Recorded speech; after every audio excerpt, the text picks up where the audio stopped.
नमस्कार, मैं हूं शिवम। आप देख रहे हैं राष्ट्रहित।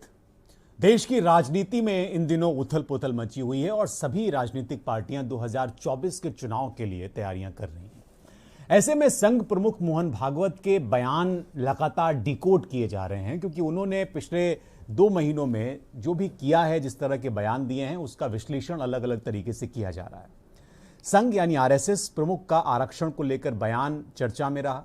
नागपुर में उन्होंने इसी शुक्रवार को एक किताब के विमोचन के दौरान ये बयान दिया और इसमें उन्होंने जाति और वर्ण व्यवस्था को खत्म करने की अपील की। इस अपील के बाद ये बहस गर्म हो गई कि इसके मायने क्या हैं, मकसद क्या है।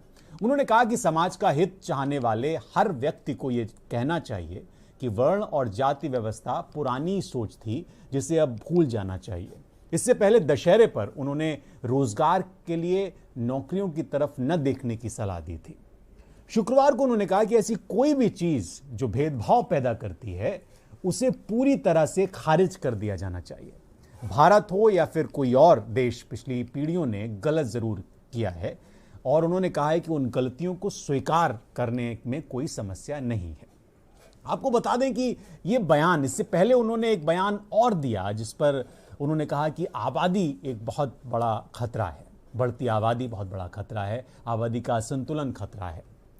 ये बयान भी उसी किस्म का है और उसी से जोड़कर इसको भी देखा जा रहा है। उन्होंने कहा कि हमारे पूर्वजों ने गलती की है, ये बात मान लेने पर उनका महत्व तो कम हो जाएगा, ऐसा नहीं है। हर किसी के पूर्वजों ने गलतियां की हैं। जातियां हटेंगी तो आरक्षण पर असर पड़ेगा। आरएसएस चीफ के इस बयान को देश में आरक्षण की समीक्षा से जोड़ा जा रहा है और दूसरा ये भी जोड़ा जा रहा है कि ये क्या दलित वोटों की जो खेमेबंदी हो रही है, जो लामबंदी हो रही है, उसको भी इससे अटैच किया जाना चाहिए क्या?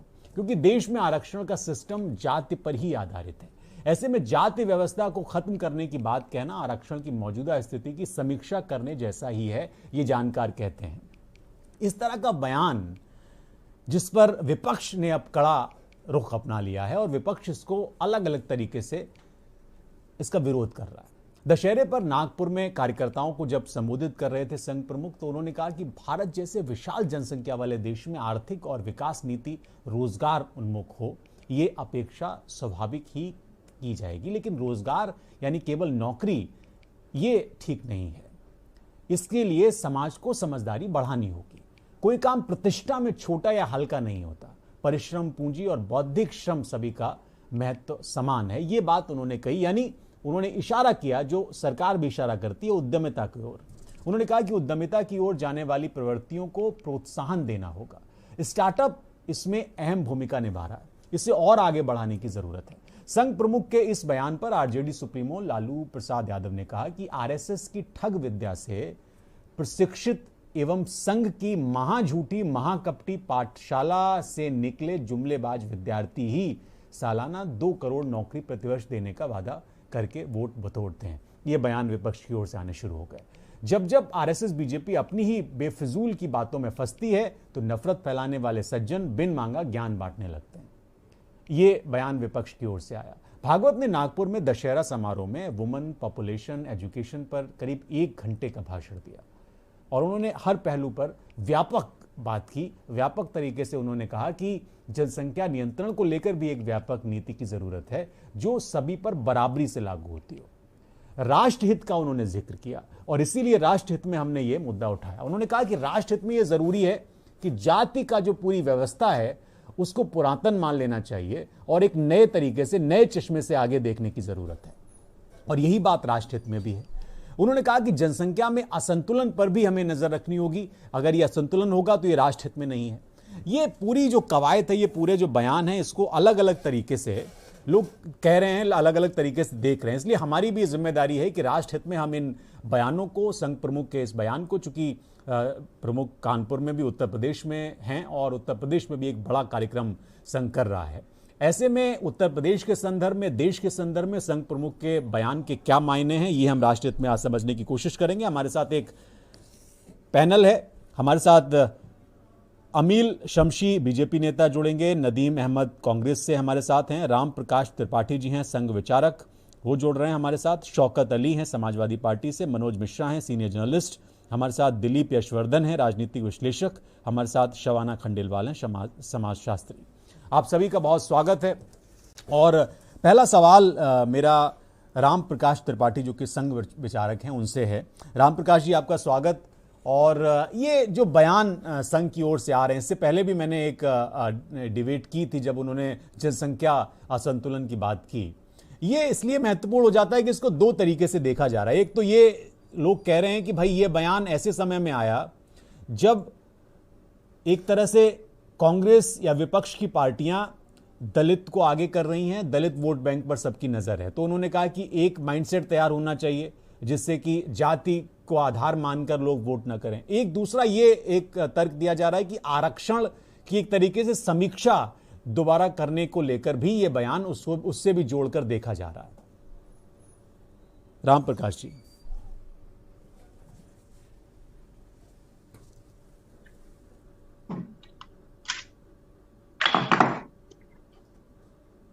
राम प्रकाश जी अनम्यूट कर। हाँ बोलिए। आप इसको किस तरह से, हाँ आवाज आ रही है, आप इसको किस तरह से देख रहे हैं? ये संघ प्रमुख का पिछले 2-3 दिनों में जो बयान है और खासकर ये जाति को लेकर, क्योंकि इस पर पहले भी उन्होंने बात की है। देखिए, ऐसा है, सबसे पहले तो विजयदशमी की शुभकामनाएं आपके चैनल के माध्यम से पूरे देश को। जी आपको भी। जी दूसरी बात ये है कि जो आपने लिखा है कि एज ए संघ विचारक, तो संघ विचारक नहीं है, हम संघ विचारधारा समर्थक हैं। अच्छा। संघ विचारक तो बड़े बड़े लोग हैं इसके। है ना। और दूसरी चीज है कि ये कहना चाहेंगे कि जाति के आरक्षण के संबंध में जो है, हेलो जी आप बोलिए। हाँ, आरक्षण के संबंध में संघ की विचारधारा शुरू से क्लियर रही है। उसने कभी भी जातिगत चीजों का समर्थन नहीं किया है। उसने हमेशा जातिगत व्यवस्था का विरोध किया है।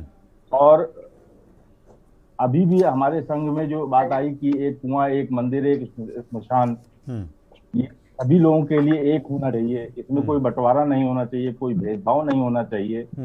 तो कुल मिला के संघ की जो विचारधारा है वो जाति की व्यवस्था को लेकर के हमेशा से एक जैसी रही। उसमें कोई भेदभाव की बात नहीं। हाँ, जहां तक बात रही जातिगत व्यवस्था के ऊपर पुनर्विचार करने की, तो पुनर्विचार तो हर वस्तुस्थिति पर समय समय पर होता रहा है, होता रहना चाहिए भी। तो वो कोई विशेष बात नहीं है, वो तो संघ की पुरानी विचारधारा है और उसी विचारधारा के ऊपर संघ चल रहा है।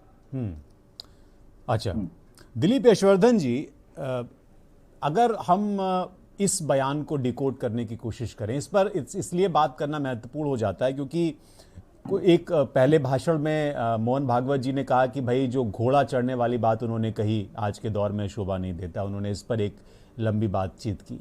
अब उन्होंने कहा कि जो ये पूरी जाति व्यवस्था है, हालांकि बात व्यवहारिक नहीं लगती लेकिन फिर भी उन्होंने एक चोट की है। अब इसको दो तरह से लोग देखने की कोशिश कर रहे हैं। एक तो ये है कि ये आरक्षण को लेकर, आरक्षण के संदर्भ में क्या बयान दिया गया है। दूसरा ये इसको लग रहा है कि भाई गवर्नमेंट को एक तरीके से वो दिशा देने की कोशिश कर रहे हैं अपने तरीके से, और ये दलित वोट बैंक की खेमेबंदी से जुड़ी हुई बात है क्योंकि दलित वोटों की लेकर बहुत इस समय कवायद कर रही हैं अलग अलग पार्टियां। आप इसको किस तरह से देख रहे हैं? इसका राजनीतिक पॉइंट ऑफ व्यू क्या है? दिलीप जी, दिलीप यशवर्धन जी। हाँ, मेरी आवाज आ रही है आपको? जी बिल्कुल, स्वागत है। देखिए, जहां तक जाति व्यवस्था की बात है और हर राजनीतिक पार्टी ये कहती है कि हम भारत को भारत के संविधान के हिसाब से चलाएंगे और चला रहे हैं, और जो भी राजनीतिक पार्टी उसके जो नुमाइंदे होते हैं जब वो पब्लिक रिप्रेजेंटेटिव बन करके संसद में और विधानसभा में बैठते हैं तो उसी संविधान की कसम खाते हैं। लेकिन संविधान ये कहता है कि इस देश की कोई जाति नहीं, लेकिन उसी संविधान में बहुत सारी जातिगत व्यवस्थाएं दी गई हैं और उन व्यवस्थाओं को बढ़ाने वाली यही राजनीतिक पार्टियां हैं। अब अगर मोहन भागवत साहब या जो अभी जो राम प्रकाश त्रिपाठी जी कह रहे थे कि संघ ने कभी भी जातिगत चीजों को सपोर्ट नहीं किया है, मैं थोड़ा सा विचारों से सहमत नहीं हूं। अगर सपोर्ट नहीं किया है तो विरोध भी नहीं किया है, क्योंकि पिछले 8 सालों से 2014 से आरएसएस की सरकार है इस देश में और प्रदेश में, और उसके बाद भी विरोध करना चाहूंगा। ये आरएसएस की सरकार नहीं, और आरएसएस की पैरेलल सरकार है, आरएसएस की पैरेलल, आरएसएस की पूरी भूमिका रहती है, इस बात से नकारा नहीं जा सकता है रामप्रकाश जी, आरएसएस इस बात से नकारा नहीं जा सकता है, आरएसएस की पूरी भूमिका रहती है। अपने में स्वतंत्र है, नहीं आरएसएस स्वतंत्र है, लेकिन आरएसएस भारतीय जनता पार्टी में स्वतंत्र है, हड्डी है। आरएसएस के जितने भी भारतीय जनता पार्टी में जितने भी संगठन मंत्री आते हैं वो आरएसएस से आते हैं, आरएसएस का पूरा कंट्रोल रहता है। आप कैसे कह सकते हैं कि आरएसएस इसमें इन्वॉल्व नहीं है? आरएसएस का पूरा इन्वॉल्वमेंट रहता है भारतीय जनता पार्टी को चलाने में। भारतीय जनता पार्टी की जो भी लिस्ट तैयार होती है उसमें आरएसएस का पूरा सहयोग रहता है, पूरा योगदान रहता है, पूरा कंसल्टेशन रहता है। उसके बावजूद भी जातिगत चीजें बढ़ती जा रही हैं। अगर आप जातिगत चीजों को समर्थन नहीं देते हैं तो आप इस देश से जातिगत कानून क्यों नहीं खत्म करा रहे हैं? आप इस देश से जातिगत रिजर्वेशन क्यों नहीं खत्म करा रहे हैं? आप इस देश से जातिगत जो समीकरण बनते हैं, आपकी पार्टी जो भारतीय जनता पार्टी है उसमें भी बनते हैं। नहीं, अब तो जाति पर आधारित, अब ओबीसी, कर्नाटक में ओबीसी सम्मेलन हो रहा है। अब दूसरी तरफ अगर जाति समझ, कर्नाटक नहीं उत्तर प्रदेश में हो रहा है। मैं भाई, क्योंकि इलेक्शन स्टेटस में मैं उसका जिक्र कर रही है, भारतीय जनता पार्टी भी कर रही है। जातिगत प्रकोष्ठ बने हैं, जातियों की समीकरण को देख करके वहां पदों में प्राथमिकता दी जाती है, टिकट में प्राथमिकता दी जाती है। तो आप कैसे कह सकते हैं कि आप जातिगत चीजों को बढ़ावा नहीं देते हैं? एक कहावत कही जाती है कि सफल होने वाले लोग कुछ नया नहीं करते हैं, चीजों को नए तरीके से करते हैं। भारतीय जनता पार्टी ने वही किया है। भारतीय जनता पार्टी ने भी जातीय समीकरण को नए तरीके से पेश किया है, जिसमें ये लगता है कि जातिगत समीकरण नहीं कर रहे हैं, लेकिन जातिगत समीकरण पूरी तरीके से कर रहे हैं। मैं तब ये बात मानूंगा जब ये जातिगत चीजें राजनीतिक परिवेश में तो रहें, लेकिन देश के रेवेन्यू पर, देश के एक्सचेकर पर और देश के कानून पर हावी ना होने पाए। जिस दिन इस देश से जातिगत कानून हट जाएगा, जिस दिन इस देश से जातिगत रिजर्वेशन हट जाएंगे, जिस दिन इस देश से जातिगत पॉलिसियां हट जाएंगी, सरकार की स्कीमें जातिगत तरीके से बनना हट जाएंगी, मैं मान लूंगा कि राजनीतिक पार्टियां जातिगत राजनीति नहीं कर रही। शौकत अली जी, ये क्या आपको लग रहा है कि संघ बार बार इस तरह की बात छेड़कर आपको अस्थिर करने की कोशिश कर रहा है और आपकी रणनीति बार बार बदले, ये उसकी एक प्लान है? क्योंकि ऐसा तो नहीं है कि मोहन भागवत यूं ही कोई बात कह देते हैं, उसके बड़े गहरे अर्थ होते हैं। इलेक्शन के संदर्भ में भी सामाजिक समरसता और सामाजिक माहौल को बनाने और उसके बिगाड़ने, उसके संबंध में भी हर तरह का उसका एक मतलब होता है। तो आपको तो बिल्कुल ऐसा लग रहा है कि वो अंदर खाने, जैसे आप ओबीसी की बात कर रहे हैं, आप दलितों के लिए भी खेमेबंदी कर दी, तो बड़ी मुश्किल परिस्थिति आपके लिए बन जाएगी। शिवम भाई, एक चीज बड़ी आज दिलीप सरवर्धन जी ने कही जातियों की बात को लेके, मुझे अच्छा भी लगा। खैर, मैं मोहन भागवत जी की बात को क्या बोलूं जब देश के प्रधानमंत्री ही जातियों की बात करते हैं। अभी कुछ दिन पहले उत्तर प्रदेश का एक हाल बताता हूं आपको मैं शिवम जी, कि समूचे उत्तर प्रदेश में मंत्रिमंडल की तमाम फोटो लगी और बाकायदा ये कहकर लगी थी कि हमने इस जाति के इस जगह पे मंत्री बनाया है, इस जाति को यहाँ एडजस्ट करने का काम किया है, इस जाति को यहाँ एडजस्ट करने का काम किया है। जब देश के प्रधानमंत्री ही जातियों में लोगों को बांटने का काम कर रहे हैं, जातियां बताने का काम कर रहे हैं, तो बाकी लोगों में क्या संदेश चला जाएगा?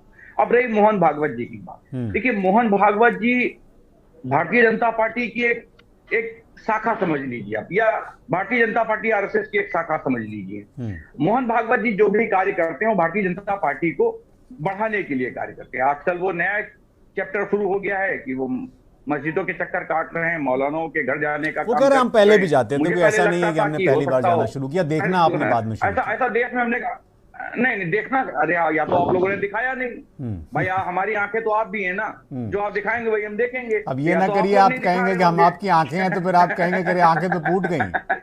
नहीं भाई, कभी कभी आप लोग दिखाते भी नहीं। तो ये पहले कभी हमने नहीं देखा है कि मोहन भागवत जी किसी मुसलमान के घर मिलने गए या धर्मगुरु के घर मिलने गए, ये हमने पहले नहीं देखा। लेकिन हाँ, आजकल ये जरूर चल रहा है। मुझे पहले लगा था शिवम जी कि देश में एक अच्छा संदेश आने वाला है कि गंगा जमुनी तहजीब को बढ़ावा देंगे। अच्छा, आपको ये महसूस हुआ था थोड़ी देर के लिए?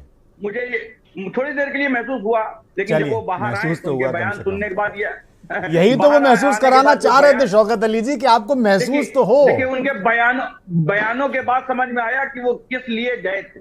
जब उनके घर से बाहर आने के बाद जो उनका बयान आया तो ये भी महसूस करा दिया कि वो किस लिए गए थे और किस माइलेज को बढ़ाने के लिए गए थे, कि क्यों गए थे उन धर्मगुरुओं से मिलने के लिए, क्या चाहते थे, क्या संदेश देना चाहते थे देश में। हम लोग तो चाहते थे गंगा जमुनी की तहजीब को बढ़ावा मिलेगा, लेकिन बाहर आए तो उन्होंने भारतीय जनता पार्टी को बढ़ावा देने का काम किया। तो मोहन भागवत जी भारतीय जनता पार्टी की रीढ़ की हड्डी है, उनके लिए काम करने का काम हाँ, एक दर्शक हैं हमारे साथ, सचिन हैं आगरा से, वो उनसे मैं एक छोटी सी कॉल ले लेता हूं, फिर मैं मनोज जी आपके पास आऊंगा। सचिन, क्या कहना चाहते हैं? स्वागत है आपका, अगर हैं अभी आप कॉल पे तो। जी नमस्कार। के न्यूज के दर्शकों के लिए ये आपने जो दिखाया है बहुत अच्छा टॉपिक उठाया है, और वास्तव में जो हिंदू था वो दिशा भ्रमित था। अभी 2017 के बाद से अगर सरकार की बात करें तो बीजेपी हिंदू की सरकार मानी जाती थी, लेकिन जब ये आरएसएस की बात आ रही है, अभी हम डिबेट देख रहे थे, आपके नंबर फ्लैश हो रहे थे, इससे हमने कहा फोन करके एक सवाल पूछना चाहेंगे। जो आरएसएस वाले आपके यहाँ बैठे हुए हैं, त्रिपाठी जी, उन्होंने कहा कि आरएसएस अंग नहीं है सरकार का, तो ये कैसे अंग नहीं है? क्योंकि अगर वो सपोर्ट करिए कह रहे स्वतंत्र है, स्वतंत्र तरीके से काम करते हैं, तो अगर ये स्वतंत्र है तो समाजवादी पार्टी को क्यों नहीं सपोर्ट करते हैं? क्यों अन्य पार्टियों को सपोर्ट नहीं करते? ये मैं पूछूंगा, बड़ा दिलचस्प सवाल है आपका। बहुत शुक्रिया फोन करने के लिए। देखिए, आप ये, वैसे तो मैं मनोज जी के पास आता, आप मुझे जवाब दे दीजिए। राम प्रकाश जी, हमारे दर्शक पूछ रहे हैं कि अगर आप स्वतंत्र हैं तो फिर समाजवादी पार्टी को सपोर्ट क्यों नहीं करते हैं? आप कांग्रेस को सपोर्ट कर दीजिए, आप स्वतंत्र हैं। समवैचारिक होना अलग बात है। अच्छा, भाजपा समवैचारिक हो सकती है, अच्छा, लेकिन कोई सपोर्टर नहीं है भाजपा की। अच्छा, और समवैचारिक होने के चलिए, नाते हो सकता है कि अब उससे अब अब ये दर्शक सेटिस्फाई हैं उस सवाल से कि नहीं। मनोज जी, एक चीज मुझे बताइए, ये जो पूरी कवायद चल रही है, मैं ये समझने की कोशिश कर रहा हूं कि क्या ये जो बयान लगातार आ रहे हैं, उनके मस्जिदों में जाना, मैं पिछले 3-4 दिनों से उनके बयान देख रहा हूं, विजयदशमी और उससे पहले के उनके कार्यक्रम रहे हैं, ये विशेष तौर पर जाति को सेंट्रलाइज करके बयान देना, जिसमें कि उन्होंने घोड़ी चढ़ने का भी जिक्र किया, उन्होंने कहा कि जाति को भूल जाओ। क्या ये प्रासंगिक है? क्या ये व्यवहारिक है कि जाति व्यवस्था को भूल जाया जाए, या फिर सिर्फ ये एक डिबेट, एक बहस को जन्म देने के लिए दिया गया बयान है, कहा गया बयान? देखिए, दरअसल होता क्या है कि पिछले विधानसभा चुनाव से पहले बिहार में भी एक भागवत जी का बयान आया था। क्योंकि भागवत जी बहुत बड़े संगठन, या ये कहिए कि मुखिया हैं, और अभी बीच में पैनल पे बैठे बहुत हमारे पैनलिस्ट कुछ बातें इनकार कर रहे थे कि भाजपा से संघ नहीं है, संघ से भाजपा नहीं है। और दिलीप जी, हम आप दोनों इस बात बहुत अच्छे से जानते हैं कि कब कौन सी चीजें कहाँ कैसे मिली हैं और कहाँ कैसे नहीं मिली हैं। लेकिन मैं आपके सवाल पे आता हूँ। देखिए, देश की राजनीति 89-90 के बाद जब बदली, उसमें 2 आंदोलन एक साथ हुए, चाहे वो मंडल कमंडल की बात कर लें, चाहे राम मंदिर की बात कर लें, या आरक्षण की बात कर लें। रिजर्वेशन के मुद्दे पे सबसे ज्यादा अगर असर कहीं पड़ा है तो उसका असर पड़ा उत्तर प्रदेश और बिहार में।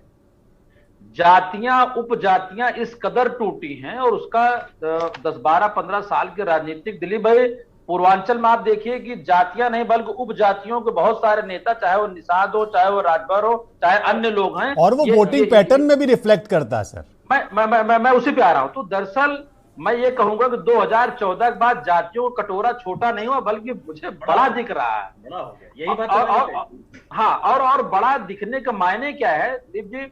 ग्राम प्रधान के चुनाव से लेकर फिर नगर निकाय चुनाव आने जा रहा है, और चूंकि भारतीय जनता पार्टी पन्ना प्रमुख और बूथ स्तर पर और शक्ति तक वो काम करती है, उसके पास ये लोखा जोखा है कि जो वो चयन करेगी प्रत्याशियों का, वो कौन किस जाति से और किसका कितना प्रभाव है, किससे पार्टी को कितना माइलेज मिलता है, और इसके पीछे काम करता है संघ और संगठन, जिसके मुखिया है भागवत जी। तो जातिगत जो ढांचे हैं ना, जातिगत ढांचों में विकास तो तब होता है, जैसे अब प्रधानमंत्री जी, मुख्यमंत्री जी या भागवत जी, भाई इनकी नैतिक जिम्मेदारी प्रधानमंत्री और मुख्यमंत्री के संविधान से बंधे हुए हैं। देश और प्रदेश का विकास करना है, बाकी चीजें लागू करनी है। लेकिन उत्तर प्रदेश और बिहार में, बल्कि पूरे देश में, अब जातियों के कटोरे बनते बढ़ते हम देख रहे हैं। उपजातियों को क्षेत्रीय दल के और एक एक मंडल स्तर के नेताओं को सरकार में हिस्से मांगते देख रहे हैं, लोगों को समर्थन और विपक्ष में खड़े होते देख रहे हैं। इसलिए मुझे नहीं लगता कि विगत 30-32 सालों में, बीच में लगा था, एक समय आया था अटल बिहारी वाजपेयी सरकार के बाद यूपीए 1 जब बनी थी, तो लगता था कि शायद जाति समय टूट के लोग ऊपर उठेंगे। लेकिन आज अगर हम मुझसे चर्चा करेंगे तो उपजातियों को लाभ, चाहे पक्ष हो, चाहे विपक्ष हो, चाहे प्रदेश हो, चाहे देश हो, सभी पार्टियां लेने का काम करती हैं और ले रही। हाँ, नदीम अहमद जी, जी ये क्या खड़गे और खाबरी फैक्टर का असर है क्या? जी, आवाज आ रही क्या? हाँ, मैं ये कह रहा हूँ कि क्या ये खड़गे और खाबरी फैक्टर का असर है क्या? आपने भी नब्ज पकड़ लिए लग रहा है। नहीं नहीं, ऐसा नहीं है। आज तो बड़े खाबरी जी ने बड़ा बयान दिया, बड़े जोशीले अंदाज में। अजय कुमार लल्लू जी भी बैठे थे, मैं सुन रहा था उन्हें। बड़े जोशीले अंदाज में उन्होंने, हालांकि उत्तर प्रदेश में कुछ है नहीं, लेकिन उनके अंदर लगी कि आग कुछ आपने लगाई है। नहीं नहीं, देखिए वो तो पार्टी का एक अपना रहता है कि एक अध्यक्ष आता है, दूसरा जाता है। कांग्रेस पार्टी ने ऐसा कुछ धर्म देख के या जाति देख के अब ये झूठ मत बोलिए। देखिए नदीम जी, नहीं नहीं नहीं नहीं, देखिए इसमें झूठ नहीं है। आप, मैं लाइव कह रहा हूं, मैं मान नहीं सकता कि आप जाति नहीं देख। ये क्या बात होती है? आप तो मोहन भागवत वाली बात कर रहे हैं। आप व्यवहारिक बात कर लीजिए, क्या प्रॉब्लम है? आप विपक्ष में, कोई दिक्कत थोड़ी है। ये सत्य है, आप इसको मानिए ना। उसमें अच्छा, देखिए इससे पहले अब ये दिलीप जी ज्यादा बेहतर बताएंगे, मैं उन्हीं से पूछूंगा आपके सवाल का जवाब। खैर, आप बात पूरी कुमार लल्लू जी थे, उससे पहले राज बब्बर जी थे जी। कांग्रेस ने कभी उत्तर प्रदेश में जाति के ऊपर जो है अध्यक्ष नहीं बनाया है। हाँ, जो लगता है कि पार्टी के लिए कोई काम कर सकता है या जोड़ सकता है, लोगों को वोट ला सकता है, उसको कांग्रेस आगे बढ़ाती है।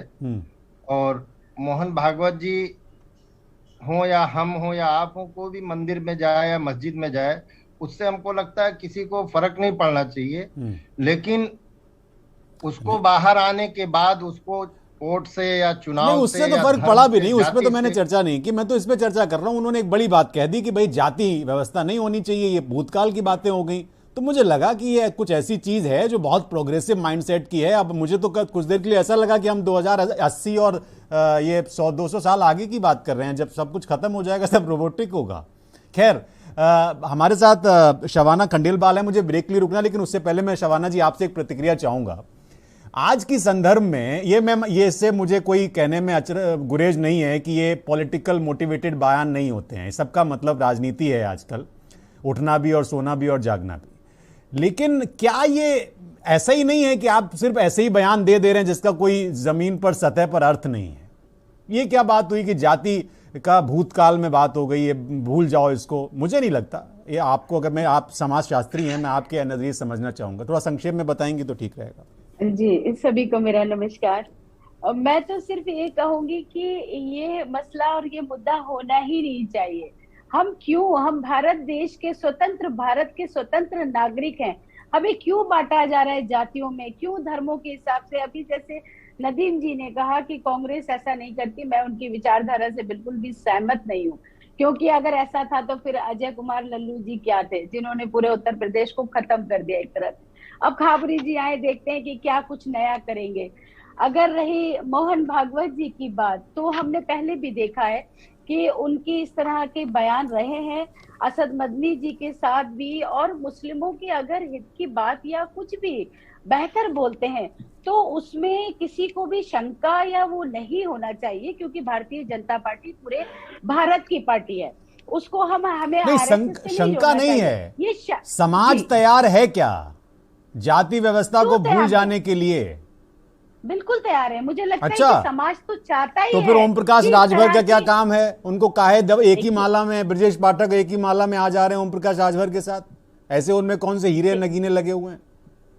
देखिए, हमें लगता है कुछ मतभेदों की बात है, मगर मुझे तो जहां तक लगता है कि भारतीय जनता पार्टी में भी हमने ऐसा कुछ नहीं देखने को मिला।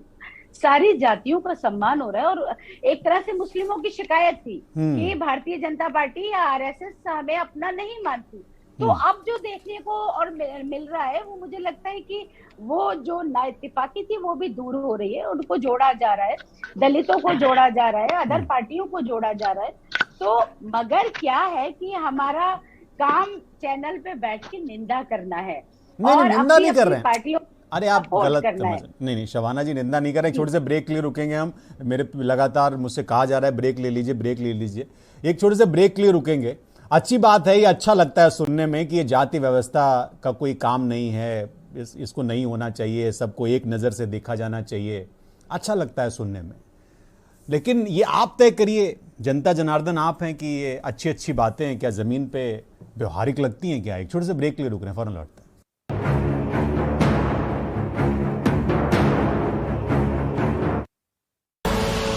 आप देख रहे हैं के न्यूज, खबरों का सारथी।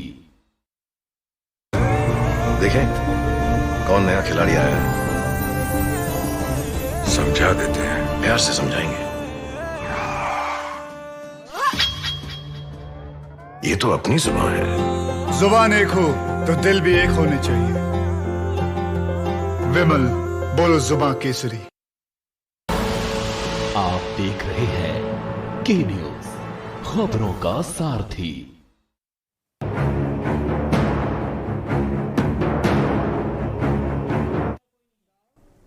ब्रेक से हम लौट आए हैं। बात हो रही है मोहन भागवत के बयान के बाद जो माहौल बन सकता है या जिस तरह का माहौल बनाने की कोशिश हो रही है उसको डिकोड करने की हम कोशिश कर रहे हैं। हमारे साथ एक खास पैनल है, दिलीप यशवर्धन जी हमारे साथ हैं। दिलीप जी, देखिए आपने बड़े कायदे से शुरू में कहा था, बताया था कि क्या मामला है, लेकिन ये जो कहा जा रहा है, शबाना खंडेलवाल जी उस बात से मुकर गई। उन्होंने कहा कि नहीं भाई ये कोई चीज़ नहीं है, और कांग्रेस के हमारे साथी उन्होंने भी कहा कि हमने ये सोच के नहीं किया। मैं आपसे समझना चाहता हूं राजनीतिक विश्लेषक के तौर पे कि आज के दौर में जब छोटे छोटे जातियों के नेता इतने महत्वपूर्ण हो जाते हैं, मैं तो उत्तर प्रदेश की अगर बात करूं तो उत्तर प्रदेश में Om Prakash Rajbhar poster boy type के हो गए हैं। उनके बयान, उनको तो ऐसा लगता है कि मुझे समझ नहीं आता कि इस आदमी में ऐसा क्या नगीना है कि इनको अखिलेश बैठाने के लिए भी आ तो रहे हैं, इनको अमित शाह जी से भी मिलना हो जा रहा है, बीजेपी के बहुत सारे लोग नहीं मिल पा रहे हैं, ओम प्रकाश राजभर चट से मिल लेते हैं, समाजवादी पार्टी में बहुत सारे लोग अखिलेश से नहीं मिल पा रहे हैं, राजभर खट से मिल लेते हैं। तो अगर उनकी वो राजभर नहीं होते तो मुझे नहीं लगता कि उनको कोई पूछता। अब राजभर हैं, 28 सीटें हैं लोकसभा की उस इलाके में, उस पर उनका असर है तो उनकी बड़ी बखत है। तो ये जो हम बात कर रहे हैं इसका क्या मतलब रह जाता है कि हमने उसको ये देख के नहीं किया भैया इंसान था, आदमी का आदमी से भाईचारा, यही है ज्ञान हमारा, ये क्या बोलते हैं वो, तो बताइए जरा यशवर्धन जी। दिलीप जी, शिवम जी सवाल रिपीट करिए, मैं सुन नहीं पाया था। मैं ये कह रहा हूं कि अगर जाति प्रासंगिक न होती और ये इतना आसान होता है इसको खत्म कर देना, तो ओम प्रकाश राजभर जैसे नेताओं को क्यों इतनी तरजीह मिलती? तो ये देखिए शिवम जी आज की डेट में फैक्ट ये है कि जातिगत व्यवस्था को अगर खत्म करना है तो राजनीतिक पार्टियों से ज्यादा जिम्मेदारी इस देश के नागरिकों की भी है, क्योंकि इस देश के नागरिक या जो जाति के लोग होते हैं वो इस बात को बहुत पसंद करते हैं कि हमारे समाज के लोगों को बढ़ावा दिया जाए। बिल्कुल बिल्कुल। हमारे समाज के लोगों को ये पद दे दिया गया, हमारे समाज के आदमी को अध्यक्ष बना दिया गया, मंत्री बना दिया गया, विधायक का टिकट दे दिया गया, हमारी जाति को प्राथमिकता मिल रही है। बिल्कुल। तो ये एक तरीके से मैं ये कहता हूं कि राजनीतिक पार्टियां दुकान खोल करके बैठी हैं, जो प्रोडक्ट बिकता है उस प्रोडक्ट को वो बेच देते हैं, खरीदार जनता है। अगर वाकई में आप ये परिपाटी डाली इस देश की राजनीतिक पार्टियों नहीं है, अगर आप भारतीय संविधान की बात अच्छा एक दिलीप तो जी, मैं एक सवाल दिलीप माफी के साथ मैं थोड़ा सा आपको रोक रहा हूं, एक सवाल मैं इसमें आगे बढ़ाता हूं। क्या आपको लगता है कि जाति व्यवस्था इतनी खराब है कि इसको खत्म हो जाना चाहिए? क्यों इसको खत्म करना हो जाते? नहीं, खराब नहीं है, ये होनी ही नहीं चाहिए, खराब नहीं, वर्स्ट है। आप देखिए कि जो डिटोरिएशन है आज की डेट में, जो सोशल प्रिंसिपल्स हैं वो कैसे गिरते चले जा रहे हैं। आप मुझे ये बताइए कि ठीक है जातिगत व्यवस्थाएं हैं, या पहले जब हमारा देश आजाद नहीं था तब जाति को लेकर के ऊंच नीच के भेदभाव हुआ करते थे, उसी को लेकर के अनटचेबिलिटी एक्ट बनाया गया, छुआछूत को कानूनी रूप से खत्म किया गया। जब जातिगत मतभेद को या जो डिस्टेंसेस थे उसको कानूनी रूप से खत्म करने की बात करी गई, तो फिर ये राजनीतिक समावेश क्यों हुआ? उसमें राजनीतिक समावेश राजनीतिक फायदे के लिए हुआ, वो एक तरीके से यूएसपी बन गया राजनीति की, क्योंकि उसके बल पर लोगों को समर्थन मिलता चला गया, लोगों की राजनीतिक रोटियां बढ़िया बनती चली गई। तो वो और धीरे धीरे उसने इस देश में एक तरीके से दीमक की तरह जड़ें जमा दी, उसका एक कानूनी रूप ले लिया इस देश में रिजर्वेशन ने, जातिगत रिजर्वेशन ने। आप ये बताइए कि आज भी जो व्यक्ति शीर्षस्थ पद पे बैठा है उसको जब अलंकृत किया जाता है, उसका जब नाम लिया जाता है तो कहा जाता है ये फलानी समाज से आते हैं, फलानी जाति से आते हैं। आप बताइए, अगर आप एक तरफ तो अपलिफ्टमेंट की बात करते हैं कि हम इस समाज को ऊपर लेकर के आना चाहते हैं, देश की मुख्य धारा से जोड़ना चाहते हैं, जब वो व्यक्ति देश की मुख्य धारा से जुड़ गया तो भी वो अपने समाज से तो जुड़ा हुआ है, तब तो संबोधन समाज से कहां हट पाता है। तो ये दो कॉन्ट्राडिक्टरी चीजें हैं। मैं अगर संविधान की बात करूं, संविधान का दिल जिसको कहा जाता है वो प्रियम्बल, जो उसका प्रियम्बल है, उस प्रियम्बल में लिखा हुआ है कि सामाजिक, आर्थिक और राजनीतिक न्याय, सामाजिक, आर्थिक और राजनीतिक न्याय, इसमें जातिगत न्याय की तो कहीं बात नहीं है कि जातिगत न्याय दिया जाएगा।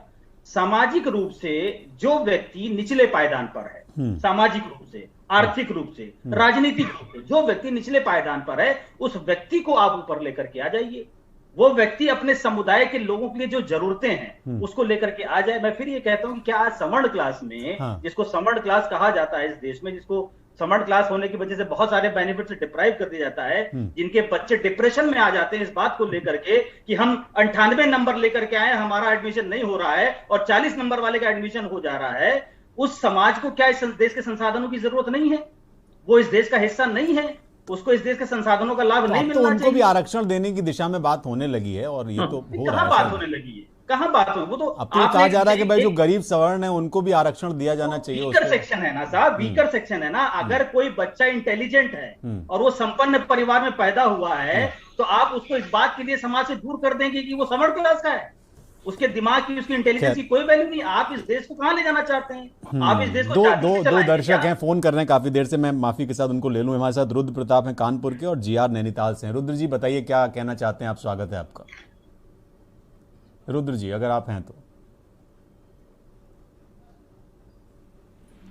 जीआर जी, हाँ आवाज आ रही है? नैनीताल से जो दर्शक हैं अगर वो हैं अभी फोन लाइन पे,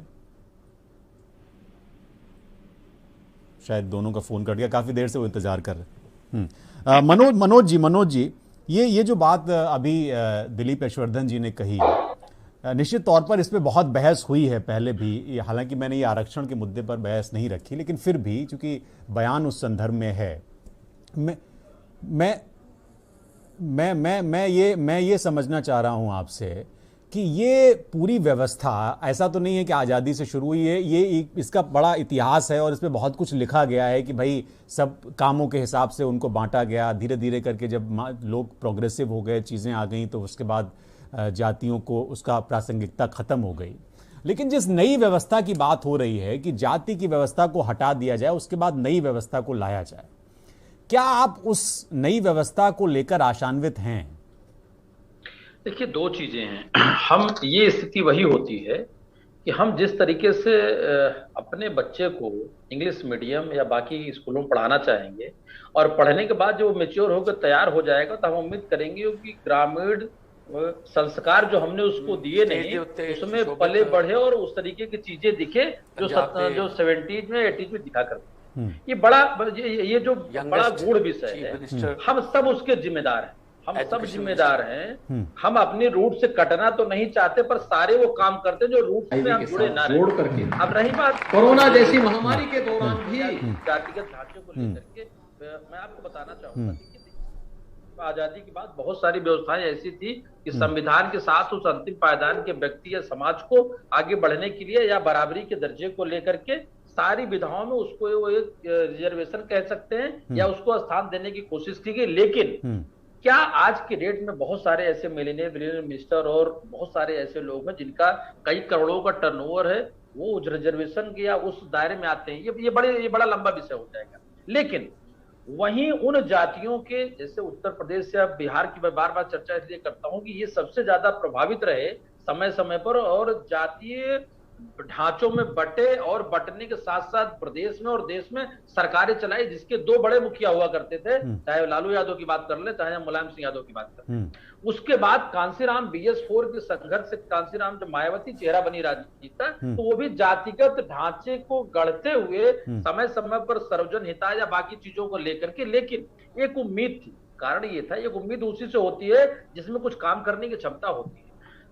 दिलीप भाई, लगातार रिजर्वेशन के एक्सटेंशन 10 साल होता जाता है, लोकसभा में पास हो जाता है, किसी को कानो कान खबर नहीं होती है, उस पर कोई चर्चा भी नहीं करना चाहता। और जिस जातिगत रिजर्वेशन या जातिगत मुद्दों की हम बात कर रहे हैं, जब तक सामाजिक निहित स्वार्थ से और ऊपर उठने की कोशिश नहीं करेंगे और इन चीजों को भुलाने को और उसके लाभ देखे, हम पिक एंड चूज हो गए। जो चीजें मेरे लाभ की उसको हम अडॉप्ट करते, जो मेरे नुकसान के उसको हम अडॉप्ट नहीं करते, बल्कि उसको हम दूर करने की कोशिश करते हैं। यही स्थिति जातिगत ढांचे की और रिजर्वेशन की और समाज में बनी हुई है। हमको उठना पड़ेगा, हमको समझना उठना करने पड़ेगा। अगर हम ITR 5 लाख या 10 लाख का नहीं छोड़ेंगे साहब, हमारा पत्नी है, लेकिन हमारा बच्चा अगर कल को MPhil या PhD करता तो प्रोफेसर इसलिए बन जाए क्योंकि किसी विशेष जाति से आता है। मेरी कोई जाति की टिप्पणी नहीं है, पर ये बातें इसलिए कहना जरूरी है कि उसी उत्तर प्रदेश में पूर्वांचल में चाहे वो अपना दल पैदा हुआ या पश्चिम की हम बात कर लें, या उसके बाद ओवैसी से लेकर के राजभर से लेकर निषाद पार्टी से लेकर और आने वाले 2024 और 27 के चुनाव में मुझे लगता है ऐसी बहुत सारी जाति ध्रुव नेता पैदा हो जाएंगे। वो चाहे रावण की बात कर लें, चाहे किसी और की बात कर लें, इनकी यूएसपी और क्या है? इनकी प्रासंगिकता तो बढ़ती जा रही है सर, बढ़ती जा रही है। हाँ। तो मैं योगी आदित्यनाथ जी कुछ कह रहे हैं और लगातार मेरे ऊपर दबाव है कि मैं उनको दिखाऊं, तो मैं दिखा रहा हूं। अभी मैं आता हूं आपके पास। योगी आदित्यनाथ जी एक कार्यक्रम में बोल रहे हैं, सुनवाते हैं वो क्या कह रहे हैं। हम कोरोना के सामने रुके नहीं और झुके भी नहीं, हम लगातार कार्य करते रहे। हम लोगों ने वहां पे कोविड हेल्प डेस्क बनाए, हम लोगों ने वहां पर कार्य करने वाले लोगों के लिए तमाम प्रकार की सुविधाएं भाई, और यह कार्य समय सीमा के अंदर हमारा पूरा हुआ। कार्य पूरा करने के साथ आज 2 एक्सप्रेस हाईवे को हमने पूरा किया। इसी दौरान आदरणीय गडकरी जी के नेतृत्व में दिल्ली मेरठ 12 लेन का एक्सप्रेस वे भी न केवल बना बल्कि वह राष्ट्र को समर्पित भी हुआ। उत्तर प्रदेश के अंदर 3 एक्सप्रेस हाईवे के साथ साथ इंटर स्टेट कनेक्टिविटी और हाईवे का एक बेहतर संजाल उत्तर प्रदेश के अंदर बिछाने के बाद नई तकनीक का उपयोग करते हुए कम लागत में अच्छी। योगी आदित्यनाथ जी इंडियन रोड कांग्रेस में बोल रहे थे और वो कह रहे थे कि उन्होंने क्या विकास, किस तरह की चीज़ें की हैं अपने कार्यकाल में। नितिन गडकरी भी इस कार्यक्रम में मौजूद हैं। हमारे साथ एक पैनल है जिस पर हम बात कर रहे हैं। राम प्रकाश जी, आप हैं अगर हमारे साथ, क्योंकि उससे पहले फ्रेम फ्रीज हो गया था। राम प्रकाश जी, ये जो अभी तक हमारे पैनल में बात हुई है इसको लेके, मैं ये मानता हूं कि पिछले काफ़ी वक्त से, पिछले 8 सालों में संघ ने अपने भीतर काफ़ी बदलाव किया है बीजेपी की सरकार केंद्र में आने के बाद। आप उस बदलाव को किस तरह से देख रहे हैं? और ये जो हालिया बयान हैं संघ प्रमुख के, क्या आपको नहीं लगता ये एक नैरेटिव सेट करने वाले बयान हैं 24 के इलेक्शन के लिए? मैं कहना चाहूंगा कि संघ की स्थापना सन 1925 में हुई थी और संघ ने 1925 की स्थापना के बाद से अपने अंदर बहुत से बदलाव किए हैं समय समय पर। जहां मैं सिर्फ ये 8 साल के दौरान में जो बदलाव हुए इस पर मैं आपकी विशेष टिप्पणी चाहता हूं। मैं आ रहा हूं। अब संघ बीच में जो इधर 8 साल के बीच के बदलाव की बात है, ऐसा लग रहा है बहुत प्रोग्रेसिव। नहीं, प्रोग्रेसिव नहीं।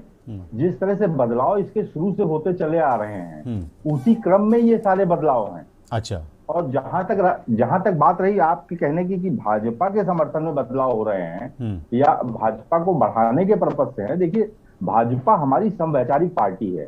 ऐसा नहीं हम कह सकते कि वो एकदम अलग है।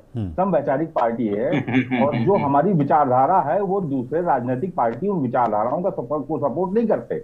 धारा 370 से संबंधित हो। देखिए मनोज जी हंस रहे हैं इसके ऊपर, वो कह रहे हैं कि पत्ता भी नहीं हिलता संघ के बिना भाजपा में। मन ही मन कह रहे हैं ये बात। नहीं, ऐसा नहीं है। अच्छा। ऐसा नहीं है। अगर मनोज जी ये बात कह रहे हैं तो मैं नहीं समझता कि वो इन चीजों को समझ रहे हो। लेकिन ये राम प्रकाश, हाँ बताएं। राम प्रकाश जी, जो आप समझ रहे हैं वही हम भी समझ रहे हैं, बोलिए भाई। हाँ, मैं समझ रहा हूँ। ऐसा है ना कि जहां तक संघ की विचारधारा की बात है, संघ के साथ भाजपा समवैचारिक पार्टी है और समवैचारिक पार्टी होने के नाते आप कह रहे हैं ये बदलाव बीजेपी के सत्ता में आने से इसका कोई मतलब नहीं है। जैसे गणवेश में बदलाव हुआ, उनके कई सारे परिवर्तन है, उस पर एक अलग बहस की जा सकती है। हमारे साथ अमील शमशीर जी जुड़ गए हैं भारतीय जनता पार्टी से। अमील जी, आपका स्वागत है। थोड़ा आप देर से आए, मेरी शिकायत है ये आपसे। बहुत मैं क्षमा चाहता हूं। अमील जी, ये जो बयान संघ प्रमुख के आए हैं, चाहे वो दलितों को लेकर आए हों, चाहे वो आबादी को लेकर आए हों, चाहे वो मुसलमानों को लेकर आए हों, और चाहे हालिया बयान उनका जो जाति को लेकर आया है, उन्होंने कहा कि ये व्यवस्था, इसका समूल नाश होने की जरूरत है और ये भूतकाल की बात है। आज के जमाने में इसकी कोई जरूरत नहीं है। लेकिन आपकी पार्टी तो फिर ये अलग अलग सम्मेलन कर रही है, अलग अलग जातियों में से भी उपजातियां बना के उनके सम्मेलन हो गए, उनके मुखिया बना दिए गए। ये तो बड़ा ऐसा लग रहा है कि थोड़ी जुदा जुदा सी बात समझ में आती है। देखिए, मैं आपसे सबसे पहली बात मैं ये बता दूं आपको कि राष्ट्रीय स्वयंसेवक संघ जो है उसकी हमेशा से ये नीति रही है कि वो एक जात पात को खत्म करना चाहती है। आरएसएस जो है वो कभी भी जात पात के पक्ष में नहीं रही है, हमेशा अखंड भारत की बात आरएसएस ने की है और यही नीति भारतीय जनता पार्टी की भी है। भारतीय जनता पार्टी भी हर वर्ग को मुख्य धारा से जोड़ने के लिए काम करती है। आप जिन सम्मेलनों की बात कर रहे हैं, मैं बता दूं वो तमाम सम्मेलन वो वर्गवार सम्मेलन किए जाते हैं, वो इसलिए किए जाते हैं ताकि सभी वर्गों को एक तो उसमें आप लिख क्यों देते हैं कि यादव सम्मेलन, ओबीसी सम्मेलन? लिखिए मत आप। नहीं, देखिए मैं बता रहा हूं, मैं एक मक्कड़ जाल जातियों का जो फैला दिया गया था हमारे देश में 70 सालों में, एक जातीय समीकरण का जो जाल फैला दिया गया था, भारतीय जनता पार्टी उस जाल को तोड़ने का काम कर रही है। भारतीय जनता पार्टी उस जाल को तोड़ करके हर जाति के, हर वर्ग के व्यक्ति को, हर धर्म, हर पंथ, हर मजहब के व्यक्ति को मुख्य धारा से जोड़ने का काम कर रही है ताकि विकास की धारा से कोई भी वर्ग अछूता न रह जाए। वोट बैंक की राजनीति करके जो लोगों को वर्गों में, जातियों में बांटने का काम करते थे, उनको मुंहतोड़ जवाब दिया जा रहा है और हमेशा देते रहेंगे। भारतीय जनता पार्टी की हमेशा ये नीति रही है कि वो वर्गों की राजनीति नहीं करती, वोट बैंक की राजनीति नहीं करती। भारतीय जनता पार्टी हमेशा राष्ट्रहित की बात करती है, राष्ट्रहित की बात करती थी, करती है, करती रहेगी, क्योंकि हमारा सपना अखंड भारत का सपना है। हम अखंड भारत की बात करते हैं, हम जातियों की बात नहीं करते, ना तो जातियों में लोगों को बांटने का काम करते हैं। हम हर जाति से मिल करके, हर जाति से संपर्क करके, हर जाति के लोगों को के बीच जाग करके जातिगत समीकरण को खत्म करके सबको मुख्य धारा से जोड़ने ये बड़ी विरोधाभासी बात कर रहे हैं आप। अमील जी, बड़ी विरोधाभासी बात है। इसमें विरोध कैसा? तमाम जातियों को मुख्य धारा से जोड़ना, इसमें विरोध कैसा? हाँ, हर जाति को, हर वर्ग को मुख्य धारा से जोड़ने का काम कर रहे हैं, इसमें विरोध कैसा? अरे मोहन भागवत जी कह रहे हैं जाति तो है ही नहीं, तो भूतकाल की बात है, तो फिर हर जाति क्या? वो तो सब अब एक ही चश्मे से देखिए, उसमें हर जाति है। 70 सालों में एक मक्कड़ जाल जातियों एक तो मैं समझ नहीं पा रहा हूँ 70 साल कब खत्म? वोट बैंक की राजनीति के लिए जो बुन दिया गया था उसको तोड़ने का काम हम कर रहे हैं। साल भूल जाएंगे, इनका वोट ही खत्म। शौकत अली जी, आपकी तो जमीन, आपके पैरों के नीचे तो जमीन चली जाएगी अगर ये बात सही हो गई कि भाई जातियां खत्म हो गई। आपकी पार्टी तो पूरी तरह से उसी पे बनी। आपके ऊपर तो सीधे सीधे आरोप लगता है कि आप यादवों की पार्टी चलाते हैं, आप यादवों को विशेष तरजीह देते हैं। यादव और मुसलमानों का वोट बैंक का आपने कॉम्बिनेशन करके सरकारें बनाई। यही लोग तो वोट बैंक की राजनीति करते थे, इन्हीं लोगों ने। जवाब दीजिए शौकत अली जी, ये तो आपके ऊपर दो तरफा। शिवम भाई, पहले संघ के लोग ये मानने को तैयार नहीं थे कि हम भारतीय जनता पार्टी को समर्थन करते हैं। थोड़ी देर मनोज भाई ने समझाया उनको कि आप करते हैं या नहीं करते, चलो उन्होंने भी मान लिया। फिर अमील भाई आए, आपने भी उनको थोड़ा समझाया तो उन्होंने मान लिया।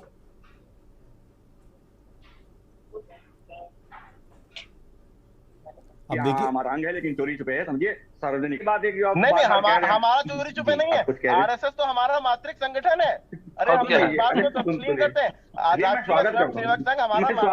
स्वागत करता हूँ कि आपने माना।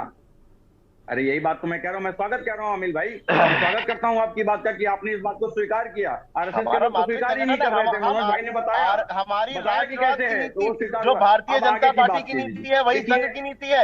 हम राष्ट्रहित की बात करते हैं, इसलिए संघ की विचारधारा हमारी। आप भी राष्ट्रहित की बात कीजिए। आमिर भाई उसी राष्ट्र की बात करने वाले लोगों से मैं एक सवाल पूछना चाहता हूँ। आप राष्ट्र की बहुत की बात करते हैं, मैं आपकी बात का स्वागत करता हूं। इसी राष्ट्र की राष्ट्रीयता बहुत लोगों ने छोड़ी है जब से भारतीय जनता पार्टी की सरकार है। आपको जानकारी न हो, आपको अवगत करा देता हूं। 5 सालों में 6 लाख लोगों। अरे अब आप ये शौकत अली जी, अब आप मैं इस पे अलग डिबेट करूं? मेरी डिबेट दूसरी विषय पे है भाई। अब राष्ट्रीयता पे चले गए।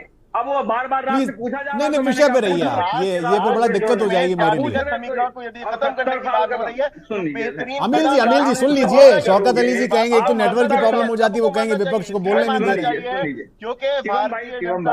नहीं, अमील जी प्लीज, अमील जी आप बोलिएगा पहले शौकत अली। वोट बैंक के तुष्टिकरण की राजनीति। देखिए, जातियों की बात करें, मैंने आपको पहले ही बताया। अमील भाई थोड़ा सुन लीजिए। शिवम भाई, मैंने पहले आपको बताया था कि जातियों की बात वो व्यक्ति भी कर रहे हैं, वो लोग भी कर रहे हैं जिनके पे एक बड़ी संवैधानिक जिम्मेदारी है। मुझे बताइए, देश के प्रधानमंत्री ने क्या उत्तर प्रदेश के चौराहों पे होर्डिंग लगाकर नहीं बताया था ये इस जाति के हैं इसलिए इनको मंत्री बनाया है, ये इस जाति के हैं इसलिए इनको सम्मान देने का काम किया? कौन कर रहा था? अब आरएसएस की विचारधारा अलग चल रही है, भारतीय जनता पार्टी की विचारधारा अलग चल रही है। तो देखो, सीधी सी बात है कि उत्तर प्रदेश में जो राजनीति का परिवेश था वो बदला है। भारतीय देखिए, जनता पार्टी अब बार-बार मैं एक बात कहना चाहता हूं उनकी इस बात पे। इन्होंने कहा कि हमने जाति के हिसाब से मंत्री बनाए। मैं बार बार इस बात को कह रहा हूं कि जातियों के जिस जाल को तथाकथित सेक्युलर दलों ने बुना था अपने फायदे के लिए, उस जाल को तोड़कर सभी को मुख्य धारा से जोड़ने का काम भारतीय जनता पार्टी की सरकार कर रही है और हम इसमें कामयाब होंगे। हमारे देश से ये जातिगत समीकरण खत्म होंगे। हमारा अच्छा, देश कितने कामयाब हुए अमीर जी? समान होगा। आप ये तो 8 साल से हो रहा है, कितनी कामयाबी मिली इस दिशा में आपको? अभी भी तो मोहन भागवत जी को कहना पड़ रहा है, ये भूतकाल की बात है। जो जागरूकता देशवासियों में देख रहे हैं, जो नागरिकों में जागरूकता आप देख रहे हैं जातिगत, मुझे तो ऐसा लग रहा है शबाना जी ज्यादा बेहतर बताएंगे। हमारा, क्योंकि वोट बैंक की राजनीति करने वाले हमें कभी भी इसको स्वीकार नहीं करेंगे। शबाना जी ज्यादा बेहतर बताएंगी कि मुझे तो ऐसा लग रहा है कि लोग ज्यादा जातियों से प्रेम करने लगे हैं। हो सकता है मैं गलत हूं, मुझे बताइए जरा। हम तो यही कहेंगे कि कौमें बिखरेंगी तो हमारा मुल्क टूट जाएगा, आके दुश्मनों से फिर कोई लूट जाएगा। अपनी आजादी को हम इस तरह बर्बाद ना करें, दामने ऐश फिर हाथों से छूट जाएगा। रही भारतीय जनता पार्टी की बात, तो हम इस बात से बहुत खुश हैं। भारत की नारियां, महिलाएं खुश हैं कि ये बहुत अच्छी सोचती कि एक आदिवासी महिला को, द्रौपदी मुर्मू जी को राष्ट्रपति बना देना। अब देखिए आदिवासी आपने लगा दिया। नहीं, हम वही बता रहे हैं कि क्यों कि ये राजनीति का हिस्सा बन गया है। लोग तो इसी हिस्से को तो काट के फेंकने की बात कर रहे हैं भागवत जी। बने हुए हम भी बिल्कुल बेशक हम भी यही चाहते हैं कि समस्त जातिवाद ही खत्म होना चाहिए। हम भारत के नागरिक हैं और स्वतंत्र भारत के नागरिक हैं, सबसे शक्तिशाली भारत के नागरिक हैं। हमारे भारत की मजबूती पे हमारी तवज्जो होनी चाहिए, उस पर ध्यान होना चाहिए, ना कि हम ये कहें कि हम निषाद पार्टी के हैं, इतना बोर्ड हमारे साथ है, हम उसको लेके ब्लैकमेल करें। यादव बोर्ड हमारे पास है या मुस्लिम बोर्ड, ये नहीं होना चाहिए। मैंने तो इसीलिए कहा एक सच्चे सिपाही भारत के होने चाहिए। मैं तो इसीलिए कह रहा था शबाना जी, मैं तो इसीलिए कह रहा था कि मैं जब देखता हूँ इतने बेलगाम हो जाते हैं हमारे जातियों के नेता कि वो किसी को कुछ समझते नहीं है। जैसे कि अभी हाल ही में एक, अब मैं बार बार उनका नाम लूंगा तो लोग ये भी कहते हैं कि भाई उनका बड़ा प्रमोशन कर रहे हो आप बैठ के वहां पे। तो अब ये तो मैं नहीं कर रहा हूं, ये पार्टियां ही उनको इतनी तरजीह देती हैं। खैर, नदीम जी एक बात बताइए मुझे, आज तो बड़ा आपके नेता ने बड़े कठोर शब्दों में एक बार फिर से आरएसएस को घेरा है और सावरकर पे भी उन्होंने जो निशाना साधा उस पर बड़ी हल्ला मचा हुआ है। लेकिन क्या आपको लग रहा है कि संघ बहुत बारीकी से अध्ययन करने के बाद, यानी वो अध्ययन कर चुका है, मैं ये कह रहा हूं, अध्ययन करने के बाद पूरा रोड मैप तैयार हो चुका है और उस दिशा में आगे बढ़ रहा है, और उसके लिए क्या आप तैयार हैं? हम कांग्रेस पार्टी का तो रोड मैप अलग है, उस पर कांग्रेस पार्टी तैयारी कर रही है 2024 के लिए। वो राहुल जी संघ के लोग नहीं, राहुल जी तो काम कर रहे हैं। देखिए, सब नेता हैं तो उनको काम करना है, हम भी होते, हम भी काम करते। नदीम जी, अगर सारे लोग कांग्रेस के अच्छे से काम करने लगे और सबसे पुरानी पार्टी आज सबसे छोटी होती जा रही है, पार्टी मंथन करने की आवश्यकता है आप लोगों को। पार्टी हर अपनी कोशिश करती है, हर सबको जिम्मेदारी देती है। वो तो लोगों का काम है कि उसको कितने अच्छे से निभाते हैं या कितने अच्छे तरीके से करते हैं। अगर राहुल जी अपना काम कर रहे हैं, उस पर मुझको नहीं लगता कि किसी को कुछ उस पर मतलब बयानबाजी करना चाहिए, क्योंकि हर आदमी अगर जिसको लगाव होगा पार्टी से, वो पार्टी के लिए काम करेगा और राहुल जी वो कर रहे हैं। और रही बात जो इन्होंने कहा कि आरएसएस जो है पूरा मैप तैयार कर चुकी है, तो आरएसएस का कहना है कि जातिवाद खत्म होना चाहिए।